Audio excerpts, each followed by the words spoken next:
Hello everyone, my name is PolishLynx. Welcome back to Everlasting Summer. Middle of the night, let's go! I don't know why, but the sight of the unknown bronze pillar of communism put me in a constructive mood. I sat on the bench and started to recall everything that happened today. That was all my constructive mood could offer. Here was much brighter than near the canteen, and tardy pioneers were running by, so this place didn't seem scary at all. But summer camp... not bath. Baths, summer camp, girls. I was so tired from everything new and strange that I could not come up with a single explanation for what was going on. I heard a barely noticeable rustle nearby. I shivered and looked in that direction. A girl. Reading a book. Lena. I decided to move closer and talk. She was the only new person I had met here without exchanging even a few words. Hey, what you reading? Hey, Lena was so surprised that she even jumped. Sorry, didn't mean to scare you. Never mind. She blushed and stared at the book again. So, what are you reading? On the cover was written "Gone with the Wind." Keep silent. Praise the book. Praise the book? A good book. Thanks. Honestly speaking, I haven't read it, but I think that such literature suits her very well. Hopefully. Lena didn't seem to be interested in continuing the conversation. Well, if I'm bothering you... No, she answered while still looking at the book. Can I sit beside you for a while? Why? And really, why? Maybe just because I was very tired and having company is better than being alone. And maybe I wanted to try to find something out from her. I carefully examined Lena. But no, I doubt that. Well, I don't know. I'm not allowed to. Feel free. But if I'm bothering you... No, you're not. I can leave, just say. Everything is alright. Okay then. I sat to the end of the bench carefully. After such an intense talk, staying here was the last thing I wanted. But it wouldn't be nice to just stand up and leave. That didn't really go well, huh? Lena hasn't answered anything. It seems I made a fool out of myself. I bet if Uliana was here, she'd have a good laugh at me. Do you enjoy being here? I recalled the Slavia's question and thought it would be a good start for a conversation. Yes. She smiled slightly. I guess I like to. Lena definitely isn't very sociable and probably can't carry on a meaningless conversation as easily as Slavia. But there was something about her that attracted attention. Like a momentary glimpse of reflection in the glass on a rainy autumn evening, which makes you turn around and stare into darkness, searching for something that you saw out of the corner of your eye. Of course you weren't able to distinguish or understand what it was, but it still felt so tempting. Lena was still reading the book without paying any attention to my presence. And I had no intention of asking her anything about this camp or this world in general. Beautiful night. Yes. How in the world would you start a conversation with her? It's late, I have to go. Yeah, it's quite late. Good night. Night. There was something strange about this girl. At first glance, she's a typically shy and modest pioneer girl, but the mystery of Lena took its own place in the massive list of mysteries about this camp, which I had started to put together in my head. A lazy evening. There is nothing like a good time with nothing to do. I headed towards Olga Dmitrievna's cabin.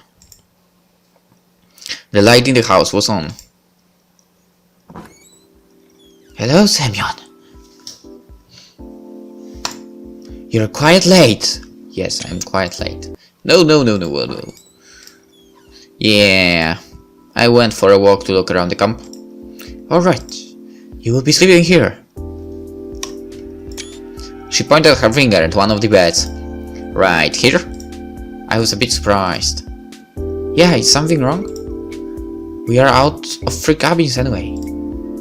The camp leader smiled, but I think it was just out of politeness.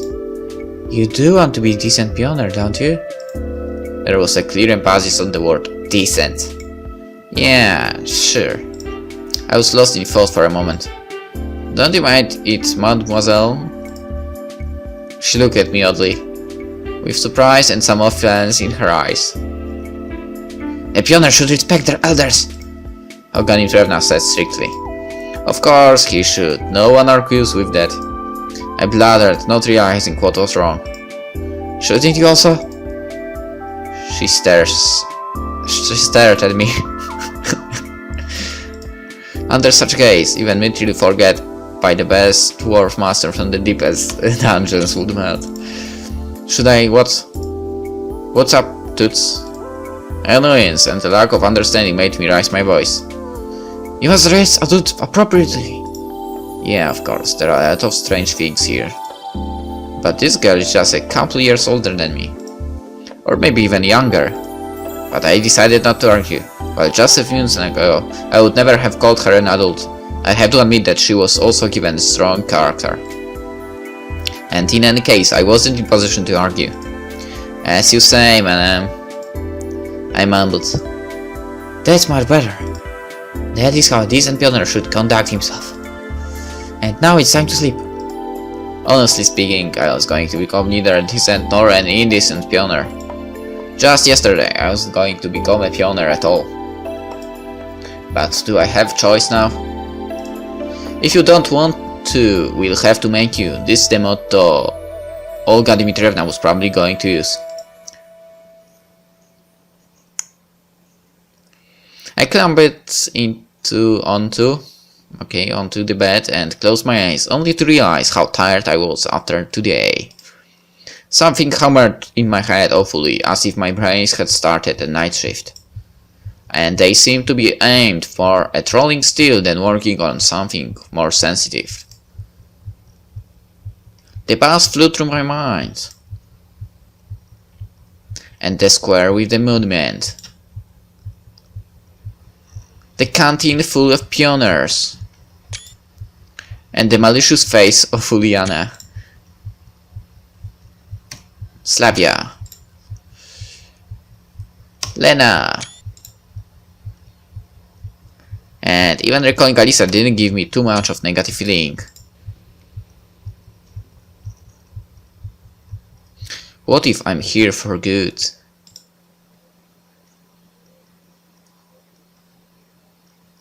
Isn't it good? I mean, a camp full of girls? I wouldn't mind. If they were my age, actually. I was having a dream. It seemed like I was in some kind of vacuum, with nothing but nothing around me.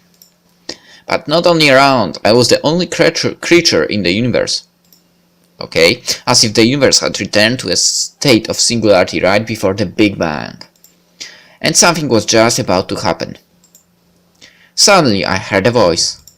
I could not make out the words, but it sounded familiar. The voice was whispering something gently, as if soothing me. And then I realized. It was the voice of that strange girl from the bus. The girl from the dream. But what is she trying to tell me? Who is she? Exactly, who is she? I woke up. Bright sunlight struck my eyes. It was almost noon. After stretching lazily on the bed and yawning, I started to recall the previous day.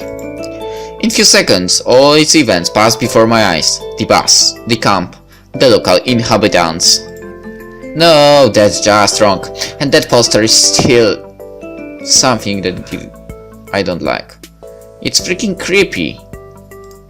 Not this whole situation, not me being here. It was wrong by default. My attitude towards what was happening was wrong.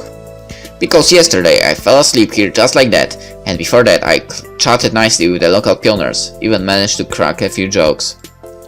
How could I act like that in such a situation? I should be frightened, startled by every little last thing, should avoid all contact with potentially hostile creatures. The last day's events were getting hazy, like I had a hangover. This really feels like the morning after a heavy drinking party.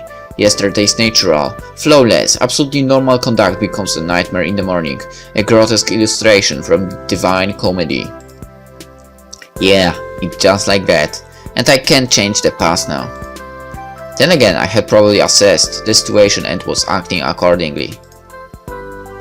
I glanced around, trying to figure out whether I had been thrown somewhere else, but Olga Dmitrievna's cabin looked the same as yesterday. Everything seemed to be in its place, except for a pioneer uniform which was hanging from the bedhead.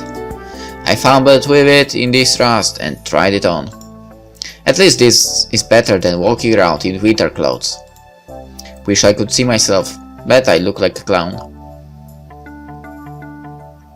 Well, there is a mirror. So, what's the problem? And for that I needed a mirror. It's here. At least a tiny one. It's here, and it's not a tiny one actually. I finally found one on the wardrobe door. Congratulations, Sherlock. Holy! I looked at the newfound pioneer and jumped away in surprise. There was some teenager on the other side of the mirror. That might be good for a screen.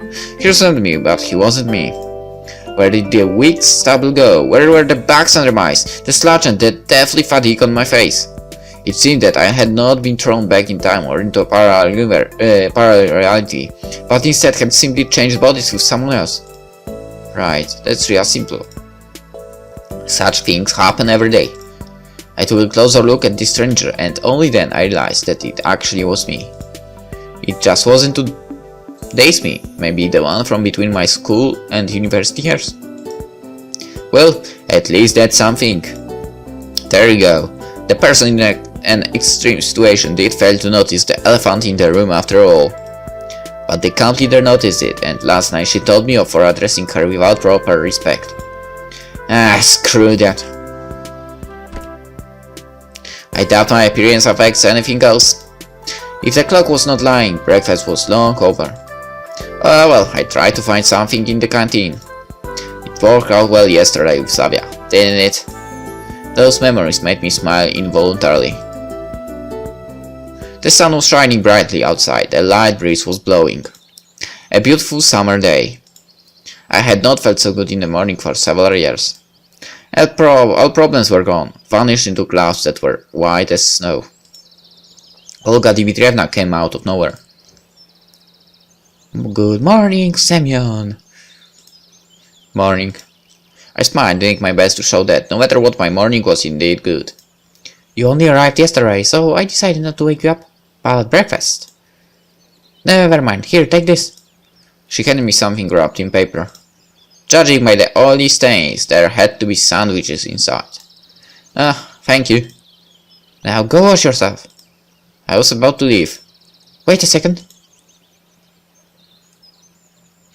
Olga Dmitrievna quickly ran into the house and came out to shove a small bag into my hands. Inside, I found a toothbrush, soap, a small towel, and something else. I did not look too closely. A pioneer should always be clean and tidy. Let me do your neckerchief properly this first time. Yours is SQ. You should do it yourself once you learn how to. Do we have to? I am going to wash myself now. Yeah, right, it could get hooked on the top and strangle me. Fine, later then. She's disappointed now. And don't forget about the lineup. Pencils, paper, drawing lines. You don't forget such things. What lineup? What do you mean, what lineup? She frowned. It's Monday today. Weird, by my approximation it should have been Sunday. Then again, a shift in the day of the week is hardly the worst thing. Usually we have lineups early in the morning before breakfast, but it's Monday today, so we are having it at 12 o'clock. Don't be late. Alright, but where? At the square, where else? There was no reason to argue. I headed to the bathing place. I knew I could forget about separate showers and toilet, but at the sight of this malfunctioning symptom of decaying socialism, a funny turtle with a tiny shell, pot-ups and a ceramic belly, I felt sick. I was not a squeamish person, but nevertheless, standing there I realized that there was still some minimal level of habitual comfort, which I found it troublesome to do without. It's often like that. When you lose things that you thought were ordinary and common, you suddenly understand just how essential they were. Screw this, as if I have any choice. The water was ice cold. While washing my hands was not an issue, washing my face and my mouth became a big problem. There was no toothpaste in the bag which Olga Dimitrievna gave me. I could brush my teeth without it, but there was a small round box wrapped in the towel. Tooth powder. Cute. 1 point for me being somewhere in the past. I washed myself quite quickly, also due to the ice cold water. Never used tooth powder actually. Yeah, I'm pretty sure I've never used something like that. Someone was coming quickly, or more like running towards me. And we will know who is that in the next episode. Place your bets. Someone is running, so maybe Uliana. We'll see. See you. Bye.